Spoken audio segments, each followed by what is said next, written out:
Hi folks, thanks for joining me today. In this video, I'm going to show you how to grow mushrooms from scratch the easy way. If you're new to mushroom cultivation, it can quickly begin to feel overwhelming and complex. But with the right supplies, some great genetics, and a few tips from yours truly, it can also be simple, easy, and fun. I'm here to help you skip the struggle and get a great start in your mushroom cultivation journey. With a few successful grows under your belt, you'll be ready to move on to more advanced techniques, and before you know it, you'll be a bona fide mushroom whisperer.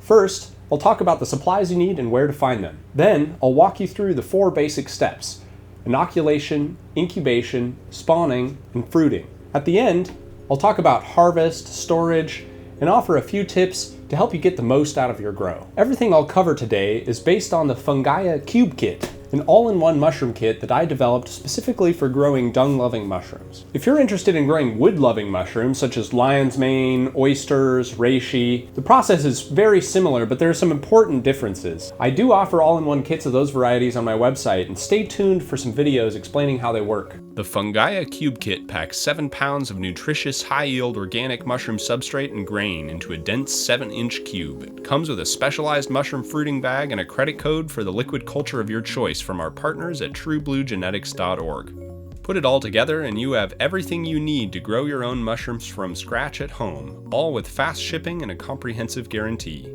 Obviously, I would love it if you would help support what I do by purchasing one of these kits from me. However, I won't hold it against you if you find some of these items elsewhere, or better yet, make them yourself. There are a few important things to know though, so first let me explain. The heart of the mushroom cultivation process is the grain. Grain provides the majority of the nutrition to the fungus, and its cellular structure and woody outer hull give the mycelium a great competitive advantage over single-celled organisms like bacteria and yeast. Once fully enveloped by the mycelium, each grain becomes like a seed to carry and expand that mycelium into the next phase of its growth. I like to use organic rye. Rye is one of the most nutritious grains of all, and the fungi absolutely love it. Many different types of grain will work, but I highly recommend that you go organic if at all possible, as other grains can be highly contaminated with fungicides and other toxins. The grain is fully saturated with water, sterilized, and sealed in a mushroom grow bag that has a sterile air filter and an injection port for use with your liquid culture syringe. If this bag is opened and exposed to the air for even a moment, there's a good chance that that moist grain will become moldy within just a matter of days.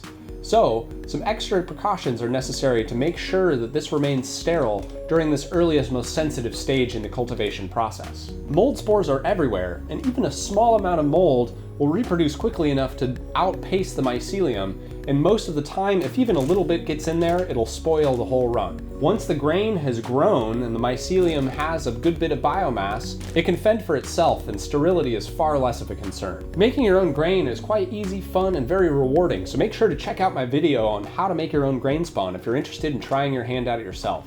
The Cube Kit also comes with a bag of pasteurized, organic, manure-based mushroom substrate. This substrate offers several great advantages. For one thing, it's formulated with an extremely high water holding capacity. Mushrooms are mostly water, and this is the first and most important limiting factor for growth potential. Properly hydrated substrate never gets soggy, but it holds enough water to keep the growing environment humid and produce at least one full flush of mushrooms before any water is added. Using a bit of manure in the substrate provides additional nutrition and a familiar environment for your dung-loving mushrooms. It also provides a plethora of beneficial microorganisms that work together in mutualistic symbiosis rather than competition with the mycelium to fend off contamination, stimulate growth, and increase yields. The substrate is pasteurized rather than sterilized, low and slow for many hours. This preserves the presence of beneficial heat-tolerant microorganisms while killing off undesirable ones. This means that unlike the sterilized grain, The pasteurized substrate is not a blank slate, so it can be opened and handled in the open air with very little worry or risk of contamination. Making your own substrate is a beautiful way to deepen your connection with your mushrooms. I'm making a whole video on this process, so make sure to turn on channel notifications so you get the update when that comes out. It's worth noting here that a lot of companies out there are making all-in-one kits where they combine the grain and the substrate together and sterilize them in the same bag. This is meant to make the process a lot simpler for beginners, but ironically, it actually takes a lot longer to come to fruit, and during that time, it's a lot more likely for problems to arise, yields typically suffer, and overall, the mushrooms just really don't love it that much. A lot of people have tried growing mushrooms a lot of different ways over the years, and there's a growing consensus that the best way to grow dung-loving mushrooms is to combine mature grain spawn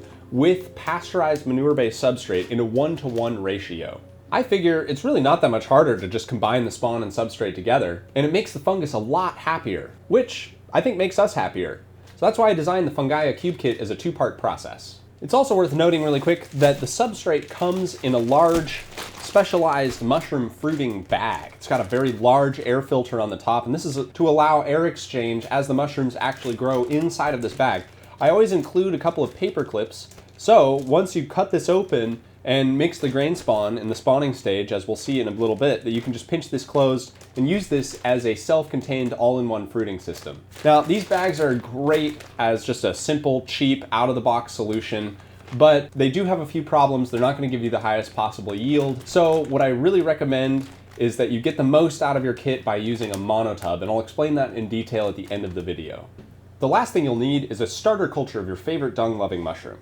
Specifically, you want to try and find a liquid culture syringe. Liquid culture is genetically isolated live mycelium. Due to a widespread misconception about the legal status of live cultures, there are many vendors who will only sell spore syringes. Spores are very useful for breeding work, and they can still work for basic cultivation, but they're far slower, more prone to contamination, and a lot less consistent. Here at Fungaia, we offer a carefully curated selection of gourmet and medicinal mushroom varieties, but we don't have a lot in the way of dung lovers. So we decided to partner with our favorite genetics library and liquid culture supplier, True Blue Genetics. When you purchase one of these kits from us, we'll send you a digital coupon code that you can use to order your liquid culture syringe from True Blue and get it shipped straight to your door. You only pay once, and you get a deep discount on some of the best genetics available. More so than any other single factor in mushroom cultivation, genetics can really make or break your grow. It doesn't matter how careful and precise you are with inoculation and preparing substrates if your genetics aren't on point. There's a little bit of a loophole that's emerged where people who are producing genetics or people who are producing substrate and grain spawn can avoid being accountable for mistakes that they make by blaming the other person, that, oh, your grain contaminated because your liquid culture was bad, or vice versa. And that's why I approached True Blue Genetics to create a very unique mutual guarantee. If you purchase liquid culture from True Blue and you use it to inoculate Fungaia substrate or grain, anytime you run into problems, we can just fix it and help you grow mushrooms, which is the whole reason we're in this to begin with. In mushroom cultivation, problems are inevitable from time to time, and it can be difficult to figure out what went wrong or why. I am working on a whole video on troubleshooting contamination that will hopefully help you figure out what's going on if you're having problems. But the most important thing is to stay positive and to keep at it, and that's where it really helps to have people who've got your back. Now, I can tell you, I personally will always do whatever I can to support the work that you're doing, and part of the reason that I love True Blue Genetics is that they share this philosophy. I really stand behind what these guys are doing. Not only is their liquid culture consistently clean and healthy, but it produces some of the most unbelievable results I've seen. If I hadn't seen it for myself, I honestly would believe it's too good to be true. Make sure that you go check out their incredible selection at truebluegenetics.org and show us some love by using the coupon code FUNGAIA at checkout. It'll get you 20% off. Okay, enough spiel. Let's get started. The first step is to inoculate your grain spawn by injecting it with your liquid culture syringe. Inoculation is definitely the quickest step in the whole process, but it's also the most sensitive. That said, you can pretty much just jab it, pump your culture in there, and it almost always works just fine. Nonetheless, it's a real bummer when it doesn't.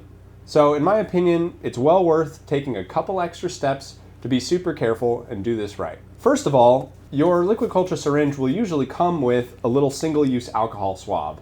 This is good enough, but for me, I prefer to just go ahead and rock a spray bottle filled with 70% isopropyl alcohol and a roll of paper towels. Basically an infinite alcohol swab. It also never hurts to put on a pair of nitrile gloves. Lastly, I highly encourage you to do this in a still air environment if possible. It could be your bedroom, could be the backseat of a Volkswagen. It doesn't really matter where. The point is, mold spores are very light and they are everywhere, so air currents and drafts almost always bring trouble. Before you do your inoculation, turn off your heat pump, your air conditioner, your heater, turn off your air filter, close your windows, close your doors, and just allow the air in the room to settle. The other thing that's going to make this really work once you have a still air environment is to use a working flame, like an alcohol lamp, or even just a candle.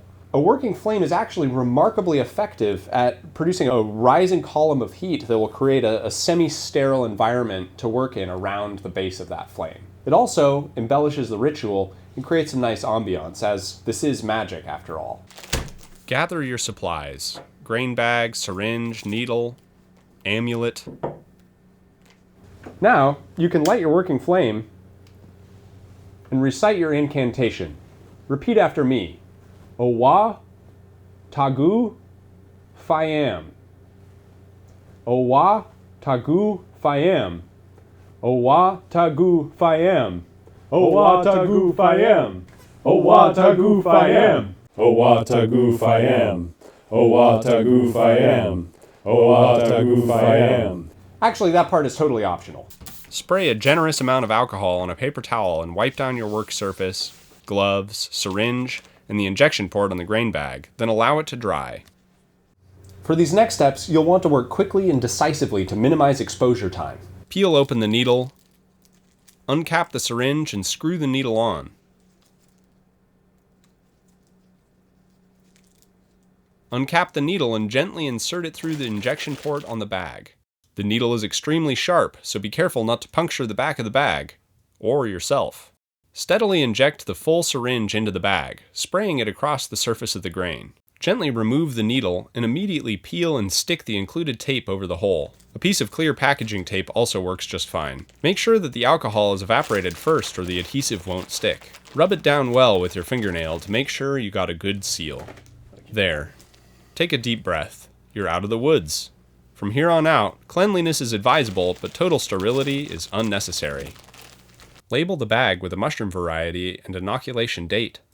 Next, mix the bag as thoroughly as possible. If you take the time now to get the liquid culture fully mixed throughout the grain, it will cut your incubation time in half, and you may not even need to mix it a second time. For good measure, you may continue reciting the incantation during this process. And then put it in a nice, cozy place to incubate. Incubate your grain spawn at about 75 degrees Fahrenheit and keep it away from direct sunlight. Depending on the strain you chose and how fresh the culture is, it will take anywhere from about 24 hours to 1 week to see growth. Each of the tiny clusters of cells in the liquid culture grow slowly at first, gradually finding each other, linking up, and eventually fusing into one solid white mass of mycelium. The whole process usually takes about 3 weeks. As your grain incubates, keep an eye out for contamination. The most common problems are a yellowish milky slime, which indicates yeast and/or bacteria, or a green, blue-green, or a black mold. If you're not sure what you're seeing, try squeezing the bag and taking a whiff from the air filter. The nose knows. If there's a problem, it will usually smell pretty obvious. Once contamination appears, it's usually too late to do much about it, so I recommend that you just start over. As you watch it grow, avoid disturbing the mycelium and just let it do its thing. If after about 10 days you notice large, untouched patches of grain, you can break up the mycelium and mix it again to help get that last little bit. If possible, it's best not to mix the grain more than once. Okay, now our mycelium has enveloped and covered every kernel of grain, and it's ready to transfer into the final fruiting substrate. This process is called spawning, and is perhaps my very favorite part of the whole process. Mature grain spawn can sit around for quite some time and still remain viable, but it's best to use it right away when it's still in a state of active, vigorous growth. At this stage, the mycelium has a strong competitive advantage over other uninvited guests, so we don't need to be nearly as careful about cleanliness as we were during the inoculation process. If you really want to, you can even get away with doing this with your clean, bare hands. Still, I usually put on a pair of gloves, and I go through the trouble of sanitizing my workspace, the outside of my bags, and my hands.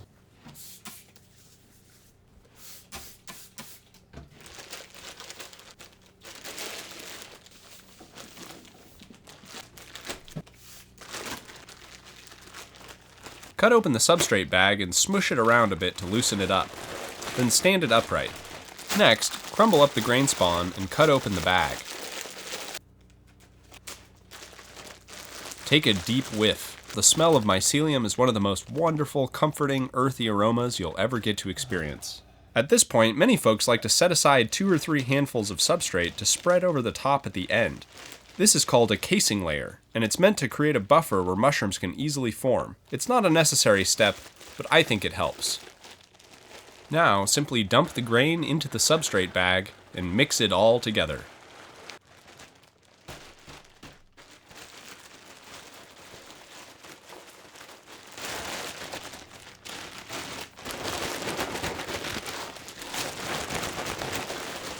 Once the spawn and substrate are thoroughly mixed, bounce the bag on the counter a few times to settle it, and very lightly press it into a flat, even layer. This is when you would apply your casing.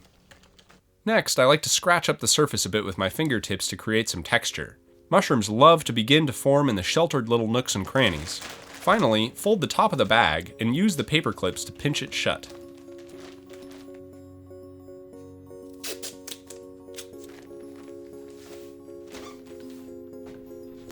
Next, you'll incubate your spawned substrate again while the mycelium explores its new home.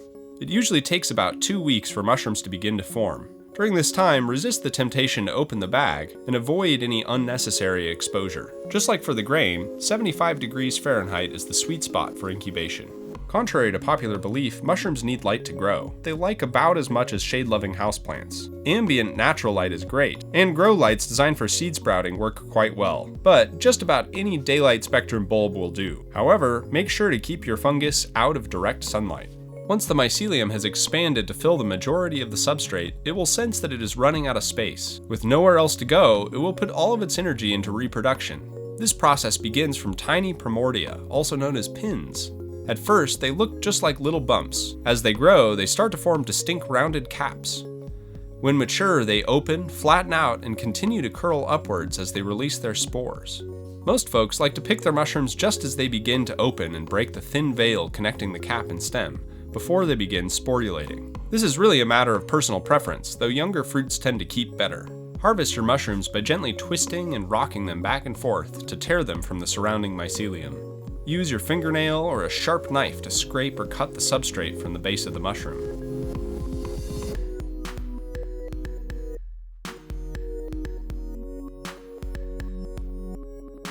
Many cultivators will discard their substrate after the first or maybe second harvest, but the mycelium will continue to produce numerous consecutive harvests, or flushes, of mushrooms until the substrate is exhausted, or other organisms start to take over. Comb a bit of the remaining substrate into the holes left behind from the harvested mushrooms, and ruffle the surface like you did the first time. Then, give the substrate a deep soak using a mister, like a gentle jungle rain, and incubate it again. Usually, it takes about a week between flushes.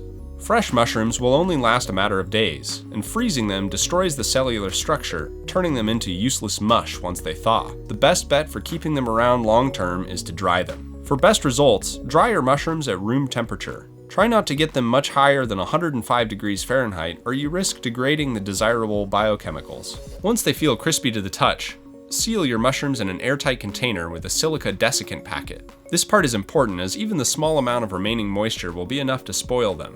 A cheap alternative is just to use a layer of uncooked rice at the bottom of each of your jars.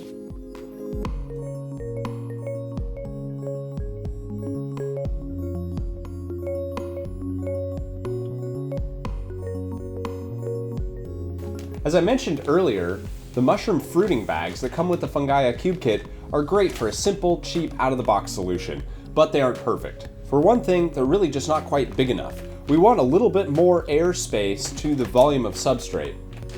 The other big problem with these bags is they allow light on all sides, and that leads to something called side pinning.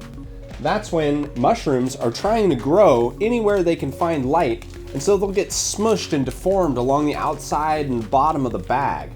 They're also going to put a lot of their energy into producing a lot of little tiny mushrooms rather than channeling more of that into producing a few that are really beautiful and perfect. So, there's one simple solution to this problem, and that's just to use a cardboard box that will fit snugly around your your bag, and that'll just kind of block out the light on the sides and encourage mushrooms to come out from the top. However, to get the most bang for your buck out of your cube kit, I highly recommend that you use a monotub. A monotub is just a clear plastic storage container that's been modified with some air holes, and it creates a simple self-contained mushroom fruiting container. These are very easy to make yourself, and I'm about to show you how, but you can also purchase pre-made, purpose-built monotubs and air filters for just a few bucks more. I highly recommend that you go check out the company Micropose. They do a great job, and I think that their prices are pretty reasonable, especially when you use the code FUNGAIA to get a discount. To make your own monotub, there are 4 things you'll need. First, of course, you'll need a tub. Now, unless you're building a bunch of these, it's going to be a lot cheaper to just go get these from your local brick and mortar than to order it online. There are a lot of different sized plastic containers. Some have solid lids, some have clear lids. I find that almost everyone in the mushroom growing world has kind of narrowed down and zeroed in on a particular proportion of size that seems to work better than others. As far as I can tell, the most popular is a 64-quart Sterilite. I personally am a big fan of these 54-quart Sterilites with a gasketed lid. It doesn't need to have a clear lid. In fact, I found that sometimes these can let a little too much light in. The reason I like them is because I live in a very dry climate, so this gasketed lid helps mitigate moisture loss a little bit more. You'll also want a 2-inch hole saw. You can make do with a utility knife if you're just doing 1 or 2, but it's dangerous and I just don't recommend it. Hole saws are quite useful, and if you're tight on funds, you can always just return it afterward, though you didn't hear that from me. I like to start the hole on one side to score the plastic, then finish it from the other to make the cleanest possible hole. Start by making 2 holes on each side of the monotub, about 2 inches from the bottom. After making 4 holes along the bottom of the sides, make 1 hole in each end closer to the top. Staggering the holes in this way encourages a gentle convective current that keeps the air fresh and allows CO2 to escape out the bottom. My hole saw is well used and not very sharp, so I'll also have to go back at the end and clean up the holes using a utility knife. Now that we have our air holes, we will also need some filters, both to keep the moisture in and to keep the contaminants out. You can get some great tub filters from Micropose. I know a lot of people swear by them. I've never personally found any reason to use anything besides good old 3M micropore tape. This is basically like a medical tape. It's breathable. There's also Transpore, Durapore, there's all these other products out there, and this is the one that you want, Micropore specifically, which you can actually buy in 3-inch wide holes, which is really nice because one piece will cover the entire opening. As I mentioned with the fruiting bags, we'll have the same problem with side pinning in our clear tubs, unless we use a liner. The other advantage of using a liner is that it allows you to keep your tub cleaner.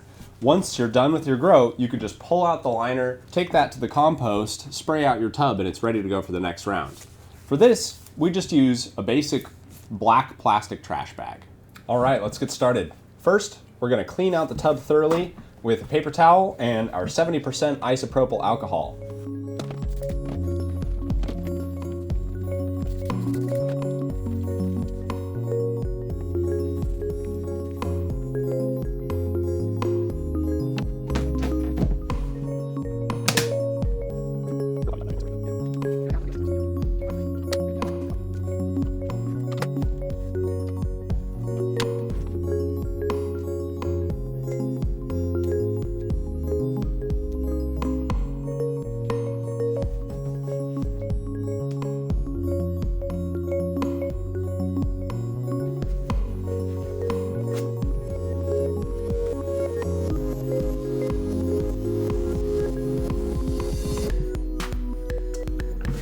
All right, next we'll cut our liner.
Well, folks, as you can see, that's really all there is to it. It's pretty straightforward. Mushroom cultivation can become incredibly complex, but it doesn't have to be. You don't have to be an expert. You don't even have to really know what you're doing at all.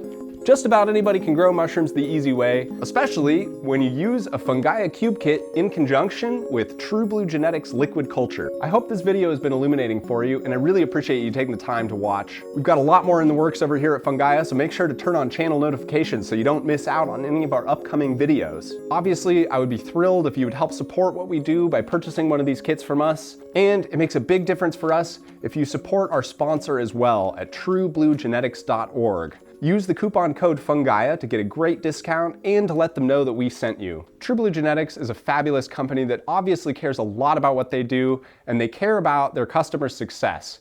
I stand behind them 100%, and I know that as soon as you try out some of their products, you're going to be absolutely thrilled with the results. As you've heard me say before, the genetics that you start with have a big impact on the results that you can get at the end of your mushroom cultivation adventure. So do yourself a favor and get yourself off on the right foot by using a trusted source. Of course, it should be said, it doesn't always work out the way that we want. There are a lot of little things that can go wrong, and the most important part of mushroom cultivation, in my opinion, is this. Never give up, my CTs. I say, when that storm approaches, let's strike the mast, batten the hatches, we'll roll it through. We'll try again, and we'll keep sailing.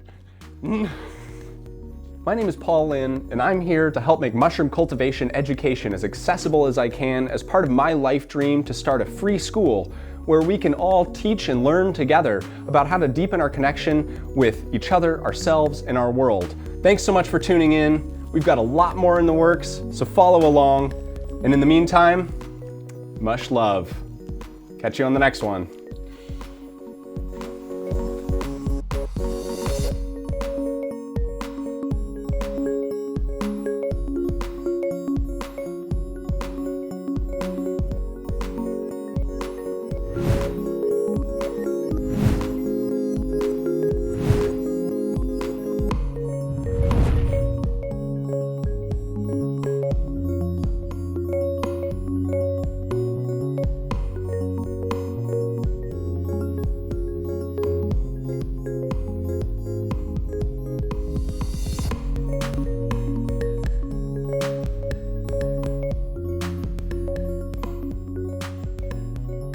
Owatagoof I am.